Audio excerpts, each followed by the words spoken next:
카니발 9인승 시그니처 차량입니다. 컴포트와 크렐 사운드, 모니터링 팩, 스마트 커넥트, 드라이브 와이즈의 스타일까지 듀얼 선루프와 후속 모니터 빼고 다 들어가 있는 4,588만원짜리 풀옵션 차량입니다. 스타일 옵션이 들어갔기 때문에 헤드램프도 프로젝션 타입의 헤드램프가 들어갑니다. LED DRL이 유난히 밝아 보이더라고요. 비상 깜빡이도 엄청 밝습니다. 진짜 비상이네요.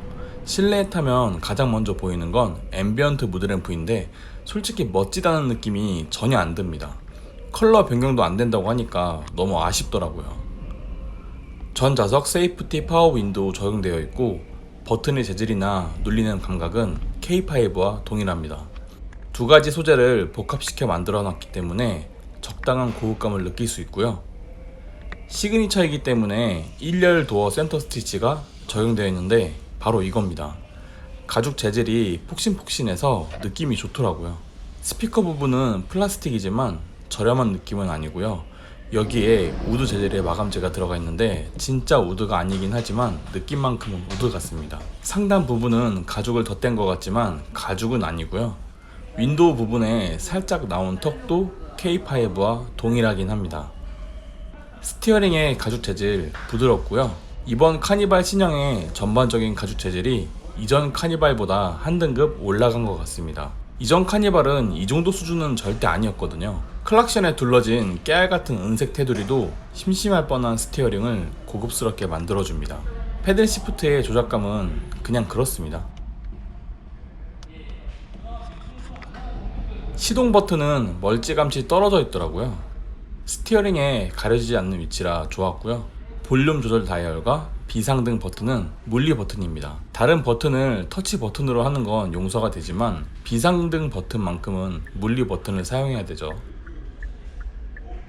수직에서 수평으로 바뀌어지는 이 곡선의 흐름이 억지스럽지 않고 자연스러워서 보기 좋았습니다. 눌렀을 때의 조작감도 명확해서 쓰기 편하겠더라고요. 스마트폰 무선 충전 패드는 꽤 깊었고요. 아이폰 10을 넣어도 넉넉하니까 노트 시리즈도 충분히 들어갈 사이즈라 보입니다. 시거잭은 없지만 USB 포트가 3개나 있네요. 하나는 데이터 포트이고 나머지 2개는 충전 포트입니다. 앞좌석은 이 정도만 있어도 넉넉하죠. 컵홀더에도 깨알같은 스마트폰 수납 홀이 있고요. 컵홀더 깊이도 적당한 사이즈라 컵이 쓰러지지는 않겠더라고요. 다이얼은 차 크기에 비해 앙증맞아 보이긴 합니다. 하지만 재질이나 패턴을 아주 잘 만들었다고 보는데요. 진짜 유리도 아니고 진짜 금속도 아니긴 하지만 만졌을 때 절대 싸구려로 느끼지 않게 하려고 미끄럼 방지 패턴을 많이 넣었습니다. 살짝 유격은 있지만 내구도를 위한 거죠. 대신 파킹 브레이크에 새겨진 미끄럼 방지 패턴은 왠지 더 없어 보이긴 했습니다. 대시보드 상단 재질이 정말 신기한 게 분명히 가죽이 아닌 걸 알고 만져보는 거긴 하지만 진짜 가죽처럼 느껴집니다. 눌렀을 때 살짝 엠보도 있고요. 스티치까지 있으니까 진짜 가죽처럼 느껴지더라고요. 그 아래 공조기 하단을 가로지르는 이 가니쉬도 리얼 우드는 아니지만 리얼 우드 뺨치는 재질이라 꽤 고급스럽습니다. 그 하단의 플라스틱은 일반적인 플라스틱인데 대시보드 상단에 비해 재질이 떨어지긴 하지만 적용 범위가 적어서 크게 문제될 건 없다고 보고요. 9인승 시그니처라 천연 가죽 시트가 들어갔는데 기존의 기아에서 쓰이는 천연 가죽보다 훨씬 재질이 좋습니다.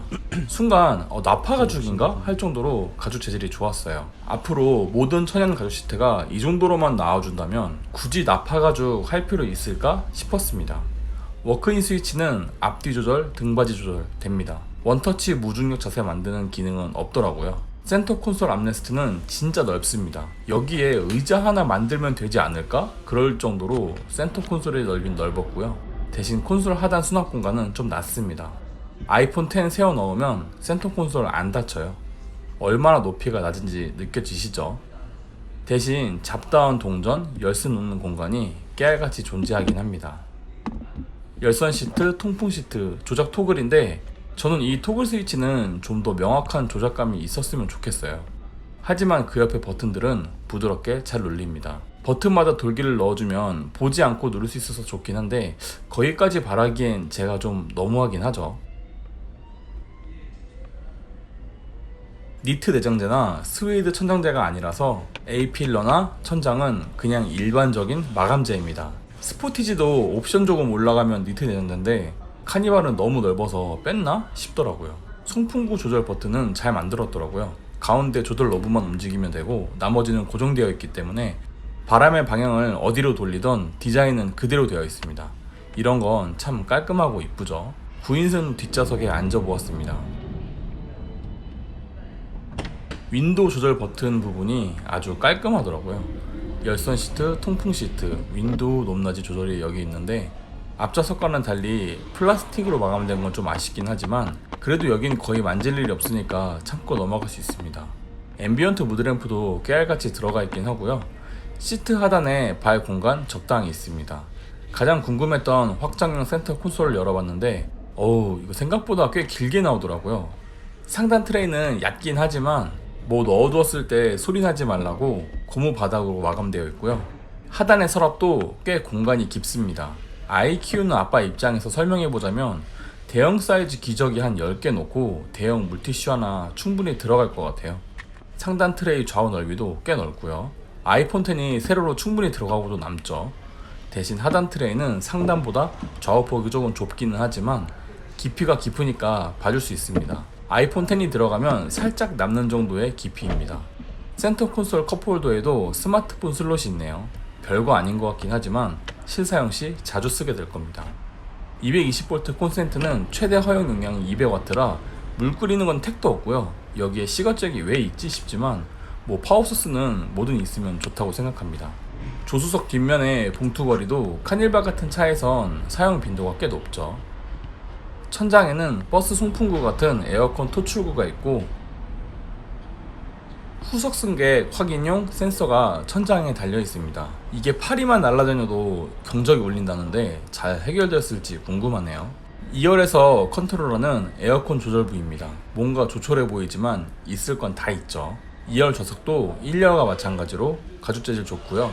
퀼팅은 아니지만 중간중간 바느질 되어 있어서 가죽 내구도는 괜찮을 것 같습니다. 2열 좌석 좀 밀어야 3열 좌석 제대로 앉을 수 있습니다. 2열 시트보다 좌우가 좀 더 좁은 것 같고요. 그래도 3열 탑승자를 위한 컵홀더 있습니다. 큰 수납함과 컵홀더 하나, 작은 수납함까지. 애들 과자 놓고 음료 놓고 스마트폰 놓으면 딱이죠. 여기에는 컵 올리지 말라고 작게 적혀 있습니다. 대신 팔걸이 부분은 그냥 플라스틱이라 아쉽고요. 하나 재미있던 게 3열 쪽 창에도 커튼이 있습니다. 전부 가려지지는 않지만 있다는 게 뭐 대단하죠. 4세대 카니발 시그니처 등급은 앞좌석에 신경을 정말 많이 쓴 것 같더라고요. 대시보드에는 가죽이 덮여진 듯한 느낌과 우드 재질의 내장재까지 적용되어 있으니까요. 그에 비해 2열은 살짝 재질이 떨어지고 3열은 1열과 비교가 안 될 정도로 재질의 퀄리티가 낮기는 합니다. 그리고 2열 좌석이 좀 더 뒤로 갔으면 좋겠는데 가다 만 듯한 느낌이 있어가지고 그래서 2열의 무릎 공간은 엄청 넓지는 않습니다. 전동식 리클라이닝 버튼도 좀 아쉬운 게 이게 다른 전동 시트에 비해 속도가 좀 느립니다. 한번 보시죠.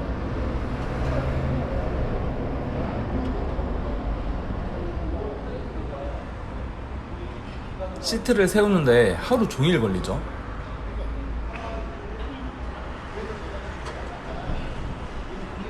아우 답답해.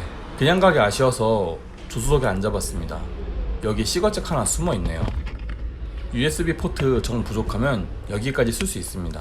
조수석 문에도 문 잠금 버튼이 있습니다. 운전자가 바쁠 때 조수석에서 문 잠그고 해제하면 되죠. 카니발 같은 차에선 쓸 일이 많더라고요. 이런 식으로 왼쪽이 살짝 올라와 있기 때문에 문 당기기도 좋고 손 올려놓으면 안정감이 있습니다. 요즘 기아가 실내 디자인 디테일이 꽤 좋더라고요. 하나 놀란 게 좌우 슬라이딩 도어 버튼이 천장에 없습니다. 이전 카니발은 여기에 버튼이 있었거든요. 그런데 이번 카니발은 이쪽으로 옮겨졌습니다. 저는 이 부분이 가장 아쉬웠습니다. 보통 스티어링을 왼손으로 잡지 않나요? 거기에 위치도 이거 꽤 하단이라 눈으로 봐서 도어 버튼 누르기엔 너무 불편한 위치입니다.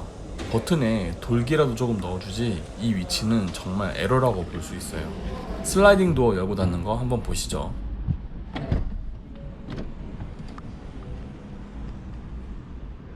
아주 조용히 개폐되고요. 닫힐 때도 느리지 않게 잘 옵니다. 이 차는 시그니처보다 한 단계 낮은 7인승 노블레스입니다. 옵션은 썬루프와 스타일만 들어갔고요. 컬러는 아스트라 블루입니다. 가격은 9인승 프로보다 400만원 싼 4,100만원입니다. 도어 센터에 스티치가 들어가 있지 않습니다. 앰비언트 무드램프도 없고요. 앰비언트 무드램프 없는 모델을 보니 저는 딱히 아쉽진 않더라고요. 어차피 도어 암레스트의 가죽은 덧대어져 있고 윈도우 버튼 재질도 시그니처와 동일합니다. 아무리 그래도 이런 버튼으로 급을 나누지는 않으니까요. 스티어링 재질도 시그니처와 동일하고요. 대신 하나 딸리는 게 바로 이 기계식 바늘 계기판이죠. 가운데 7인치 액정이라도 넣어주면 바늘 계기판이라도 봐줄만 할 텐데 생뚱맞게 3.5인치 흑백 액정을 박아버리니까 뭔가 사지 말라는 뜻인가 싶기도 하고, 조수석에서 보면 더 어이없게 생기긴 했습니다. 계기판 클러스터를 만질 수가 있어요. 원래 있던 LCD 계기판 빼고 억지로 바넬 클러스터 넣은 느낌이죠. 거기에 상단에 이 모자까지. 계속 보다 보니까 로봇 같고 정들더라고요. 오른쪽엔 8인치 디스플레이 오디오 들어가 있습니다. 저는 사실 이거 엄청 없어 보일 줄 알았는데 직접 보니까 8인치 치고 좀 커 보이더라고요. 이외에 대시보드 상단 재질은 시그니처와 동일했고요. 듀얼 썬루프가 적용되어 있어서 썬루프 조절 버튼도 두 개로 나뉘어져 있습니다.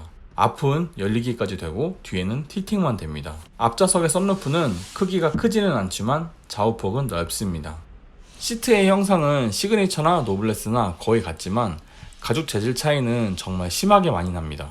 인조 가죽 시트 중에 가장 떨어지는 것 같아요. 천연 가죽은 정말 좋은 느낌이었는데 인조 가죽은 많이 떨어지더라고요. 디스플레이 조절 버튼이 전부 위로 올라가서 비상등 좌우가 엄청 휑해 보입니다. 12.3인치 내비에 비해 좀 어색하게 느껴지죠. 스마트폰 무선 충전이 없어서 스마트폰 충전 공간을 막아버렸습니다. 아니 그래도 그렇지 충전기만 떼면 되는 걸 이거를 아예 구멍을 막아버리냐? 진짜 너무한다. 충전 포트 2개와 데이터 포트는 잘 되어 있고요. 대시보드의 우드 느낌도 잘 재현되어 있습니다. 7인승의 핵심인 뒷좌석 가보겠습니다. 한 손으로도 큰 힘 들이지 않고 시트를 밀고 당길 수 있죠. 이게 움직여야 하는 이유는 뒤에서 따로 설명드리겠습니다. 7인승이기 때문에 컴포트를 넣지 않아도 확장형 센터 콘솔은 적용됩니다. 7인승의 장점이라고 볼 수 있는데요. 아쉽게도 220V 콘센트는 없습니다. 시트의 좌방석 크기도 정말 깁니다. 막말로 옥황상제 전용석이라고 불러주고 싶을 정도인데요. 대신 노블레스라 인조 가죽인 건 좀 아쉽습니다.